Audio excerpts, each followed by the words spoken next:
آپ نے جو چیز حاصل کرنی ہے آپ اس کو تقسیم کرنا شروع کر دیں. اب یہ کیا ایسا پیراڈاکس ہے کہ جی چیز کو اپنی طرف لانا ہے تو ہدایت کیا دیتے ہیں ہیومن بیہیویئرسٹ کہ آپ اس کو تقسیم کرنا شروع کر دیں. مثال کے طور پر آپ علم حاصل کرنا چاہتے ہیں, آپ علم تقسیم کرنا پہلے شروع کر دیں. اچھا جی یہ کیا فلسفی ہوئی؟ اصل میں ہے جب آپ نے علم دینا ہے تو اس سے پہلے آپ نے پڑھنا ہے. آپ نے ان سے زیادہ پڑھنا ہے جن کو آپ نے علم دینا ہے, تو گویا علم تو حاصل ہو گیا. تو گویا تقسیم ہی ابتدا بنی, آغاز بنی آپ کے زیادہ با علم ہونے کے لیے. اسی طرح محبت ہے, ہم چاہتے ہیں کہ محبت ہماری طرف آئے, لوگ ہم سے محبت کریں, پیار کریں, تو کبھی دے کر تو دیکھیں.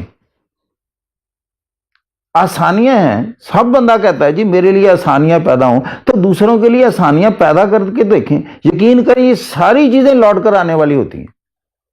یہ کیسے واپس لوٹ کر آتی ہیں یہ آپ کر کے دیکھیں. لوگ کہتے ہیں نا جی مشتاق صاحب آپ کہتے تو ہیں یہ ہماری طرف تو نہیں لگتی وہ لوٹ کر آئے گی. میں نے کہا کہ دیکھیں وہ جیسے کہتے ہیں نا بھی کسی نے کہا جی حلوہ میٹھا ہوتا ہے, تو وہ کہتا ہے جی میٹھا کیسے ہوتا ہے, میٹھا کیا ہوتا ہے؟ تو آپ میٹھے کی وضاحت نہیں کر سکتے. آپ صرف یہ کہیں گے کہ میاں چکھ کر دیکھو, چکھنے کے بعد پتہ چل رہے گا یہ چیز اس کو مٹھاس کہتے ہیں. تو یہ جو باتیں ہیں آپ ان پر عمل کر کے دیکھیں تو پھر ان کی مٹھاس دیکھیں کہ کیا یہ کتنی میٹھی باتیں ہیں یہ. پھر ہماری پریشانی کی ایک وجہ یہ ہوتی ہے کہ ہم نہ لوگوں سے ان کی کیپیسٹی سے بڑھ کر توقعات وابستہ کر لیتے ہیں.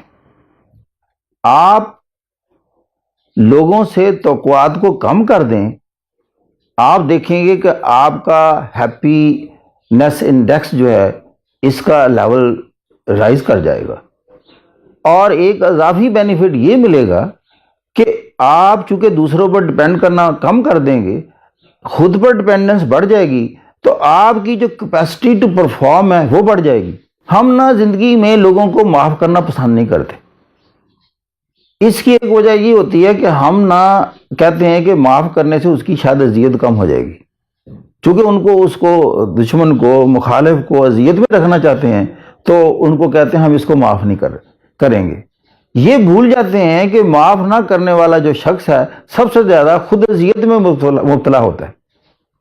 اگر وہ معاف کر دے اس کی ایک جنگ بند ہو جاتی ہے, ایک فرنٹ اور محاذ ختم ہو جاتا ہے, لہذا اس اذیت سے نکل جاتا ہے. اور یہی انرجی اور یہی سوچ کا وقت اور یہی ٹائم جو ادھر کنزیوم ہو رہا ہے کہیں اور یوٹیلائز ہوگا. تو لہذا یہ محاذ بند کرنے سیکھنا چاہیے. کسی سے پوچھیں کہ آپ زندگی میں کیا کرنا چاہتے ہیں, کیا بننا چاہتے ہیں, یا آئندہ 5 سال میں خود کو کہاں دیکھتے ہیں, 1 سال میں کہاں دیکھتے ہیں, بڑے کم لوگ ہیں جو اس کا ایک مناسب جواب دے سکیں. بے مقصدیت اتنی ہے کہ گول سیٹ نہیں ہے, ویژن کلیئر نہیں ہے. اچھا یہ جب چیزیں آ جاتی ہیں تو پھر یہ بھی ایک پریشانی اور کنفیوژن کی علامت ہے.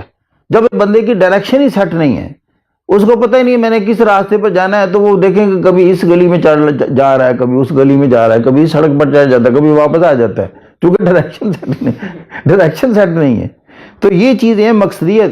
اچھا جب مقصدیت ہو تو ایک لگن ہو اور پیشن ہو, جذبہ ہو, تو آپ دیکھیں کہ وہ بھی ایک بے سکونی کی کیفیت میں ہوتا ہے. لیکن یہ بے سکونی ایسی ہوتی ہے جو مزے والی ہوتی ہے, کیونکہ ایک مشن ہے, جذبہ اس طرف جا رہا ہے, وہ بھی بے چین ہے, وہ بھی اپسٹ لگتا ہے اس انداز سے. ہاں جی, اس کو بھی ممکن ہے رات کو نیند نہ آ رہی ہو, لیکن اس کی نیند نہ آنے کی وجہ یہ ہے کہ صبح میں نے یہ کرنا ہے. تو ایک ہی مایوسی اور نیند نہ آنے کی وجہ تو یہ ہے تو میں نے صبح کچھ بھی نہیں کرنا, صبح کرنے کو ہے ہی کچھ نہیں ہے. تو وہ بھی ایک ہے. تو لہذا 2 انداز ہیں یہ سوچنے کے. پھر ہماری زندگیوں میں مسلسل کوشش ناپید ہے.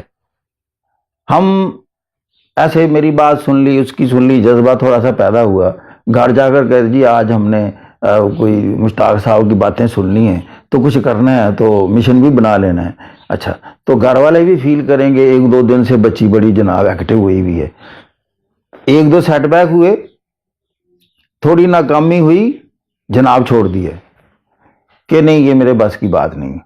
اچھا تو یہ چیزیں جو ہیں یہ بھی انسان کو اس کیفیت میں لے کے جاتی ہیں، پریشانی میں، اور ہم نا سیکھتے نہیں ہیں نیچر سے۔ یقین کریں اللہ تعالیٰ نے چاروں اور اس طرح کی آیات، اللہ نشانیوں کو آیات کہتا ہے، پھیلائی ہوئی ہیں کہ وہ ایجوکیٹڈ ہیں ساری۔ پہاڑ سے نکلنے والی ندی کبھی اس سے یہ نہیں پوچھتی کہ سمندر کتنی دور ہے۔ اچھا، اس نے ایک سیکھ لیا ہے کہ میں نے تو ایک ایفرٹ کرنی ہے، میں نے تو روانی میں رہنا ہے اور آگے جانا ہے، اور جتنا جانا ہے جا سکتی ہوں میں نے جانا ہے۔ تو لائف بھی میں بتاؤں کہ ایک سٹرگل کا نام ہے۔ یقین کریں لائف کچھ بھی نہیں ہے، جب تک بندہ دنیا میں ہے یہ اس نے ایفرٹ کرنی ہے، اور جس دن اس کی ایفرٹ ختم ہو گئی اس دن یہ ڈیڈ ہوتا ہے۔ تو لہذا اگر ہم یہ دیکھیں کہ زندگی صرف کامیاب زندگی کا تعلق اس بات سے ہے کہ بندہ ایفرٹ زون میں ہے کہ نہیں ہے، تو جو ایفرٹ زون ہوتا ہے نا، یقین کریں دوسرے الفاظ میں یہی کمفرٹ زون ہوتا ہے۔